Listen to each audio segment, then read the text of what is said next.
Bismillahirrahmanirrahim. Nahmaduhu wa nusalli ala rasulihil karim, amma ba'd. Saya Muhammad Kamal bin Yaakob dari Politeknik Sultan Abdul Halim Muazzam Shah akan membuat pembentangan bertajuk soket pintar dengan perlindungan menggunakan ESP32. Sebagai pendahuluan, perkembangan pesat teknologi canggih membolehkan kehidupan hari ini berkembang dengan cepat dan maju. Soket pintar dengan ciri-ciri perlindungan adalah alat yang direka bertujuan untuk pengguna mengetahui nilai arus yang digunakan pada barangan elektrik. Alat ini dapat memberi amaran kepada orang sekeliling dengan membunyikan buzzer amaran sekiranya lebih beban terjadi pada soket. Untuk pernyataan masalah, lebihan beban sering berlaku akibat daripada penggunaan tenaga elektrik yang melebihi beban pada sesuatu soket. Penggunaan arus berlebihan boleh menyebabkan berlakunya kerosakan pada barangan elektrik dan pengguna tidak dapat mengetahui jumlah tenaga penggunaan elektrik pada soket atau barangan elektrik. Untuk objektif, terdapat 3 objektif, iaitu yang pertama untuk menghasilkan suatu soket pintar yang menggunakan mikro pengawal iaitu ESP32. Objektif yang kedua adalah untuk menambahkan tahap keselamatan bagi pengguna terhadap penggunaan soket.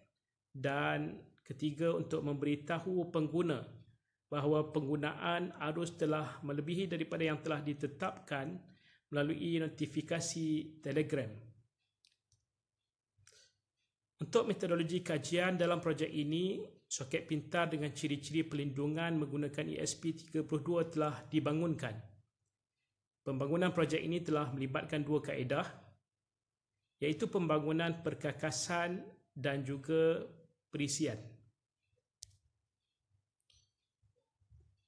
Untuk operasi sistem, di sini adalah gambar rajah blok untuk soket pintar, di mana terdapat ESP32 sebagai mikro pengawal ataupun kita sebut juga hati kepada sistem. Ia mempunyai input iaitu current sensor dan seterusnya output adalah relay, LCD, buzzer, dan sistem ini dihubungkan dengan internet, kepada internet melalui smartphone, iaitu untuk penggunaan aplikasi Telegram. Carta alir yang menunjukkan bagaimana sistem ini beroperasi bermula dengan pengesan arus akan mengesan arus, dan ia adalah dalam bentuk analog. Datanya dalam bentuk analog. Dia akan mengesan arus, dan sekiranya arus yang dikesan adalah kurang daripada 0.45 ampere, LED hijau akan bernyala ataupun akan on. Sekiranya tidak, pengesan arus akan mengesan lagi arus, dan sekiranya mendapati nilai arus adalah kurang daripada 0.89, LED kuning akan bernyala. Dan sekiranya tidak, pengesan arus akan terus mengesan, dan sekiranya mendapati arus adalah melebihi 1.34 ampere, LED merah akan bernyala dan buzzer akan berbunyi, dan juga notifikasi akan dihantar ke Telegram untuk memberitahu bahawa arus adalah tinggi.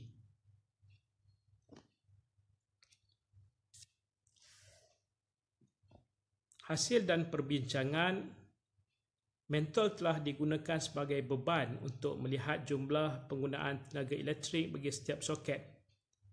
Modul pengesan arus ACS712 dapat mengesan arus yang melaluinya nilai arus akan dipaparkan pada LCD dan memaparkan 3 bahagian iaitu normal, medium dan arus tinggi.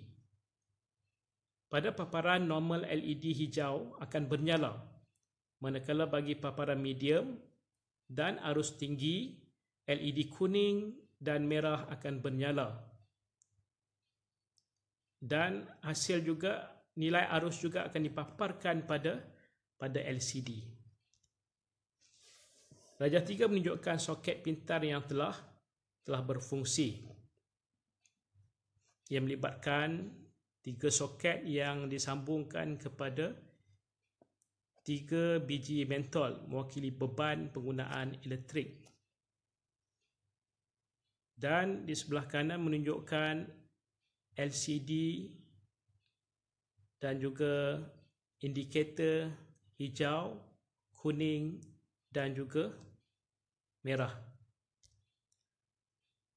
Dan darjah 4 menunjukkan adalah notifikasi pada aplikasi Telegram, di mana kita dapati terdapat notifikasi warning current over ataupun overcurrent and current cut off ready. Current telah pun diputuskan litar apabila mendapati nilai arus adalah tinggi. Impak bagi projek ini adalah mengurangkan kerosakan pada barangan elektrik apabila kita mendapati arus terlalu tinggi. Jadi sistem akan memutuskan litar dan menyebabkan barangan elektrik akan selamat. Dapat mengetahui tenaga penggunaan pada soket atau barangan elektrik dan seterusnya adalah perlindungan optimum kepada pengguna. Sebagai kesimpulan, soket pintar dengan perlindungan menggunakan ESP32 telah dibangunkan dengan berkesan. Tahap keselamatan terhadap pengguna soket ini dan barangan elektrik bertambah dengan adanya sistem pelindungan iaitu geganti akan memutuskan litar sekiranya arus elektrik yang tinggi dikesan. Pengguna mendapat notifikasi di Telegram sekiranya berlakunya pemutusan litar disebabkan arus yang tinggi. Itu sahaja daripada saya. Sekian, terima kasih.